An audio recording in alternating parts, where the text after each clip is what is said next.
सोचा है कि साइंस सिर्फ लैब या किताबों में नहीं होती। असल में ये हमारे चारों तरफ हर पल चुपचाप अपना काम कर रही है। आज हम इसी अदृश्य विज्ञान यानी केमिकल रिएक्शंस की दुनिया में गोता लगाने वाले हैं। चलिए एक बहुत ही आम सवाल से शुरू करते हैं। गर्मियों में जब दूध को कमरे में खुला छोड़ दिया जाता है तो क्या होता है? हम सब जानते हैं, वो खराब हो जाता है, फट जाता है। पर ऐसा होता क्यों है? इसके पीछे कोई जादू नहीं है, बल्कि प्योर साइंस है। और ये सिर्फ दूध की ही कहानी नहीं है। हमारे चारों तरफ ऐसे कई रहस्य हैं। लोहे पर जंग लगना, अंगूर का फर्मेंट होना, खाना पकना, अरे हमारे शरीर में खाने का पचना और हमारा सांस लेना तक, ये सभी बदलाव एक ही साइंटिफिक प्रिंसिपल से जुड़े हुए हैं। तो फिर तैयार है? अपनी जासूसी वाली टोपी पहन लीजिए, क्योंकि अब हम इन रोजमर्रा के केमिकल मिस्ट्रीज की तह तक जाने वाले हैं। पहला मिशन, इन सारे बदलावों के पीछे का सच पता लगाना। तो क्या है इन सारे रहस्यों का जवाब? जवाब बहुत सिंपल है, पर गहरा भी। ये सब केमिकल रिएक्शंस हैं। जी हाँ, रासायनिक अभिक्रियाएं। बेसिकली जब भी किसी चीज की प्रकृति और पहचान में एक परमानेंट बदलाव आ जाए तो समझ लीजिए कि एक रासायनिक अभिक्रिया हुई है। ठीक है, तो एक केमिकल जासूस की तरह हम सबूत कैसे ढूंढेंगे? भाई, हम सुरागों की तलाश करेंगे। किसी भी केमिकल क्राइम सीन पर आपको आमतौर पर 4 मेन सुराग मिलते हैं। चलो एक एक करके इन क्लूज को देखते हैं। पहला सुराग, चेंज इन स्टेट, यानी अवस्था में बदलाव। सोचो 2 लिक्विड मिले और एक सॉलिड बन गया, या एक सॉलिड जला और गैस बन गया। ये एक पक्का साइन है कि कुछ नया बना है। ये सिर्फ पिघलने या जमने जैसा फिजिकल चेंज नहीं है, ये कुछ और है। दूसरा सुराग, रंग में बदलाव। ये तो सबसे ऑब्वियस क्लूज में से एक है। जैसे जंग लगने पर लोहे का चमकदार रंग बदलकर वो भूरा लाल हो जाता है, राइट? क्लू नंबर 3, गैस का निकलना। कभी बेकिंग सोडा में सिरका मिलाया है? वो जो फिज, जो बुलबुले निकलते हैं, वो कार्बन डाइऑक्साइड गैस है। एक केमिकल रिएक्शन का पक्का सबूत। एग्जैक्टली वैसे ही जैसे लैब में जिंक में एसिड मिलाने पर होता है। और हमारा चौथा और आखिरी सुराग है तापमान में बदलाव। रिएक्शन के दौरान या तो चीजें गर्म हो जाती है या फिर ठंडी। जैसे कभी चूने में पानी डाला हो तो पता होगा वो बर्तन एकदम गर्म हो जाता है। ओके, तो अब हम रिएक्शन को पहचान तो सकते हैं, पर एक साइंटिस्ट इन सबूतों को रिकॉर्ड कैसे करता है? इसके लिए वो एक सीक्रेट कोड, एक खास भाषा का इस्तेमाल करते हैं और उसे हम कहते हैं केमिकल इक्वेशन। पर इस कोड का एक गोल्डन रूल है, the law of conservation of mass.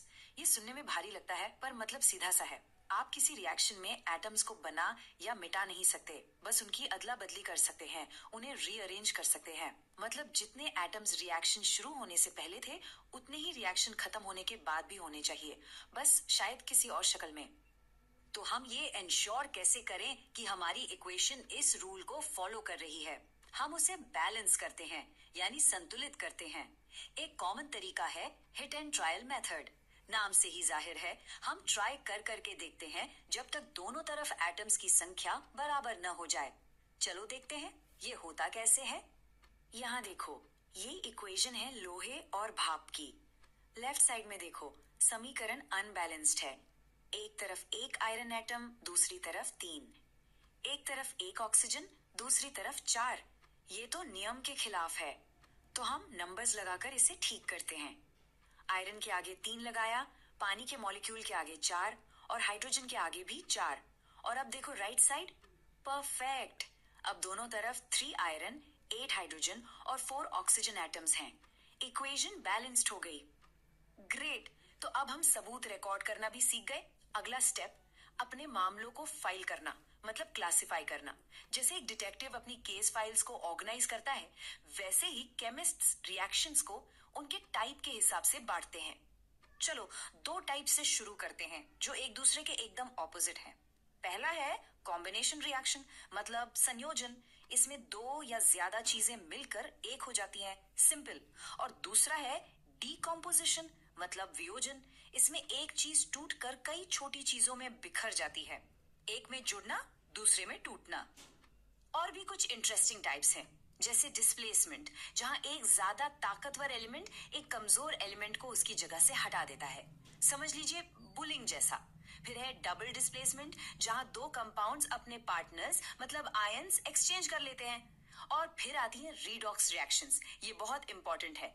इसमें बेसिकली ऑक्सीजन का खेल होता है। या तो ऑक्सीजन जुड़ता है, जिसे हम उपचयन या ऑक्सीडेशन कहते हैं, या फिर हटता है। ऑलराइट डिटेक्टिव, ट्रेनिंग पूरी हुई, अब टाइम है अपनी स्किल्स को टेस्ट करने का। चलो, दो बहुत ही कॉमन रियल वर्ल्ड केसेस को सॉल्व करते हैं। पहला, जंग लगना, और दूसरा, खाने का बासी हो जाना। केस फाइल नंबर 1, रस्टिंग यानी जंग लगना। ये एक क्लासिक केस है। होता क्या है, जब लोहा हवा में मौजूद नमी और ऑक्सीजन के कांटेक्ट में आता है तो वो धीरे धीरे खराब होने लगता है। टेक्निकली ये एक स्लो ऑक्सीडेशन रिएक्शन है, मतलब ये एक तरह की रीडॉक्स रिएक्शन ही है। और अब केस फाइल नंबर 2, बासी खाना। केमिस्ट्री की भाषा में इसे कहते हैं रैंसिडिटी या विकृत गंधिता। और पता है यहाँ भी कल्प्रिट कौन है? वही ऑक्सीजन। जब हमारे खाने में जो तेल और फैट होता है वो ऑक्सीजन के साथ रिएक्ट करता है, मतलब ऑक्सीडाइज होता है, तो उसका टेस्ट और स्मेल दोनों बदल जाते हैं। और इसी नॉलेज का एक ब्रिलियंट प्रैक्टिकल यूज है। कभी सोचा है चिप्स के पैकेट में इतनी हवा क्यों होती है? वेल, वो हवा नहीं है, वो है नाइट्रोजन गैस। होता ये है कि पैकेट से ऑक्सीजन को निकालकर उसकी जगह नाइट्रोजन भर देते हैं, जो कि बहुत लेस रिएक्टिव है। ये ऑक्सीडेशन को रोकती है और चिप्स को कुरकुरा रखती है, बासी होने से बचाती है। Case closed. तो देखा, इन बेसिक प्रिंसिपल्स को समझकर हम अपने आसपास की दुनिया के कितने ही रहस्य सुलझा सकते हैं। किचन से लेकर गैराज तक हर जगह केमिकल रिएक्शंस हो रहे हैं। तो अब सवाल ये है, इस नई जासूसी नजर से अपनी रोजमर्रा की जिंदगी की और कौन सी पहेलियां सुलझाई जा सकती हैं? सोचते रहिए और अपनी नजरें खुली रखिए।